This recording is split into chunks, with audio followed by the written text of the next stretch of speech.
Okay, here's some really basic vector stuff just to get you going. Now, vectors, as you know, have got magnitude and direction, and you can represent them with an arrow. So there's an example of a vector. Do that one nice and red.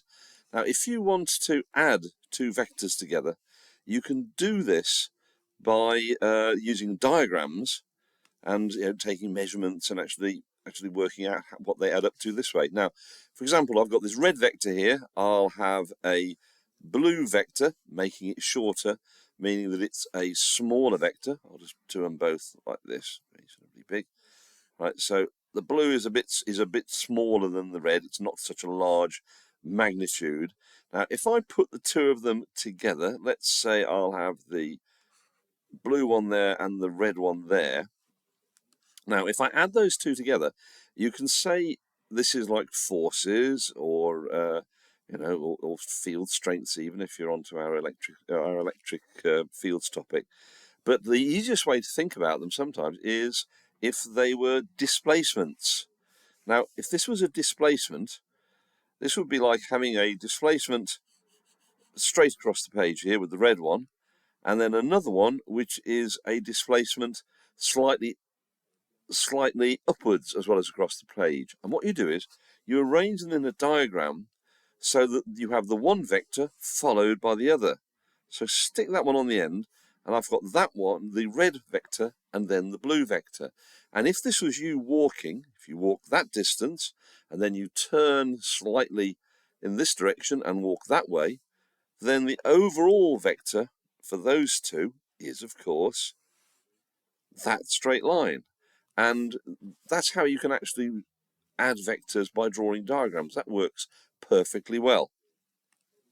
Now, it's a bit trickier if you do want to start giving them, doing it by calculation instead. Now, if the vectors are at right angles, then it's pretty easy. So you can maybe have this red vector, and if the blue vector is now at right angles to it, right, it's the same situation we had before. I can stick that one on the end, and I can draw a triangle joining them up. But this time, the triangle is, of course, a right-angled triangle. And you can just do your old Pythagoras, x, y, and z squared equals x squared plus y squared. And you can figure out how big z is. The other way of doing this sort of thing is if you're able to, if you want to work out what the angle is here, that's not difficult, is it? Because that angle from your old trigonometry stuff, tangent of that angle is going to be opposite, y, over adjacent, x. And so you can work out the tan of the angle, tan theta, and then work out what the angle is. Now, that way, you've actually been able to work out the size of z and also its angle. Now, another route through this is if you're told the two vectors and you're told the angle between them, then you actually have another simpler way of doing it, because you can then say to yourself, right, I've got z here, I've got x here, I've got this angle, so I can say, right, if I took the sine of that angle, or rather, if I took the cosine of it, right, I can say that z cosine of theta will be equal to x, because if you think about it, right, the cosine of theta is the adjacent over hypotenuse, which is x, divided by the hypotenuse itself, which is z. And you end up with z multiplied by cosine theta is equal to x. And if you know what x is, you know what theta is, you can work it out. So it's just applying some basic trigonometry, and that works out absolutely fine. Now, the clue is that it's easy to do these calculations if your vectors are at right angles to each other. Now, it gets to be a bit of a drag if they're not at right angles, and that's where we get to this business of resolving vectors. Now, this is working out what the size of your vectors are, but without actually doing it as a diagram, right? Like we had this diagram here with those two, right?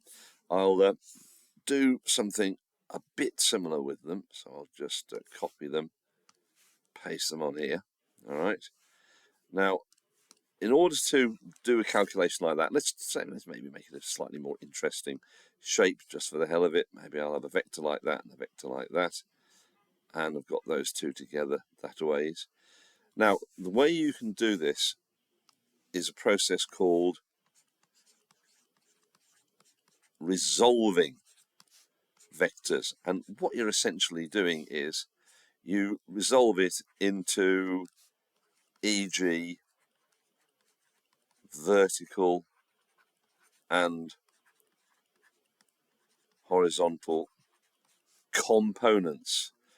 Right, okay, now I was talking about distances. If you think about these as maybe forces, right, you can see that the red one has got only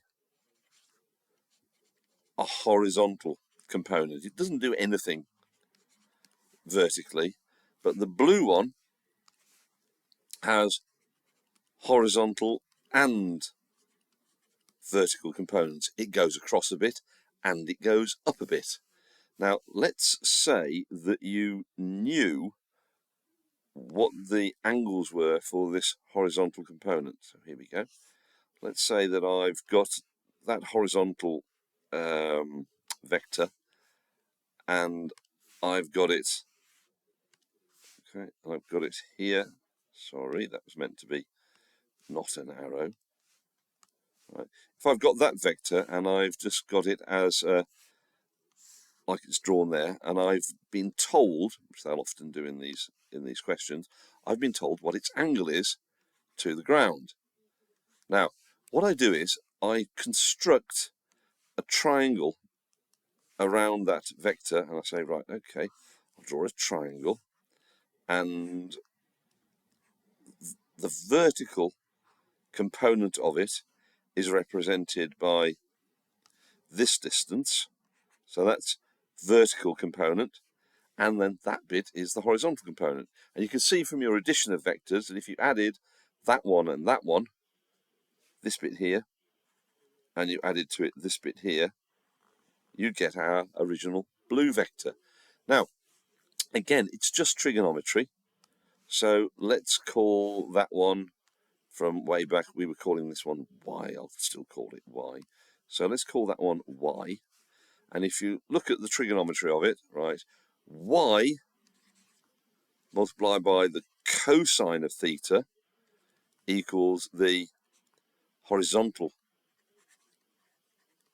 component, and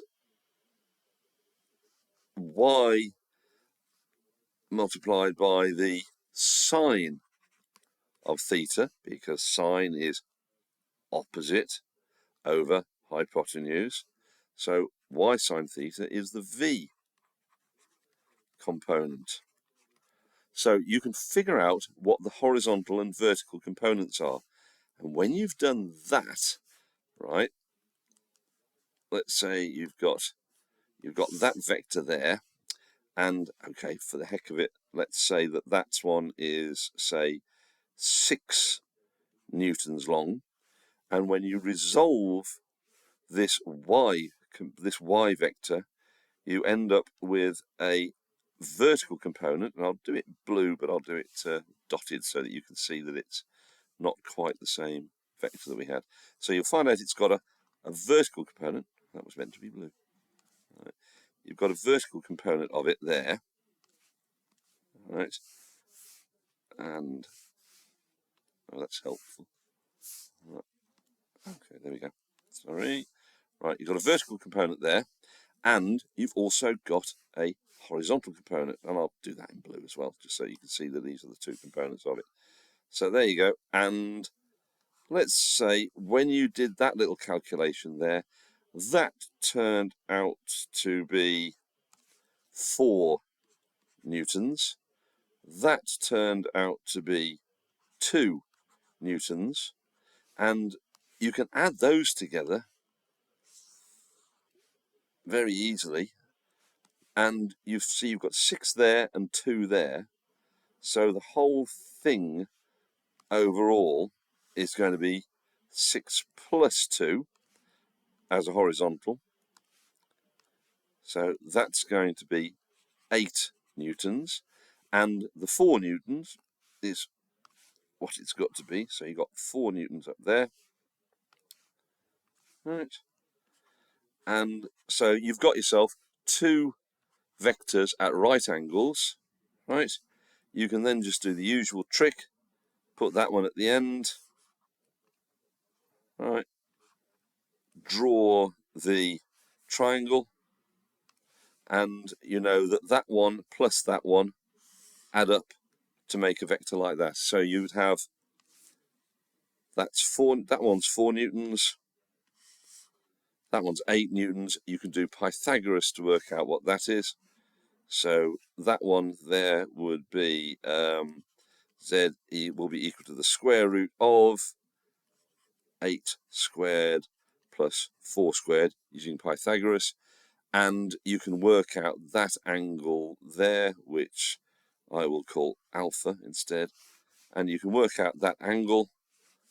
So the tan of alpha will be 4 over 8. And so you can work out how much alpha is. Now that's the trick for adding vectors like we had here, right? And resolving them is this business of turning them from being something, an awkward vector at an awkward angle like that, turning it instead into a nice friendly vertical and horizontal, or whatever situation you're in. Once you've got it like that, you can add up all of the horizontal bits and add up all of the vertical bits and get a total vector. So if this 6 one was, say, at an angle, you could work out its horizontal and vertical components, and then you just add them together. So add all the horizontals, add all the verticals, construct a simple triangle, and then you can do your calculation. Hope that has helped.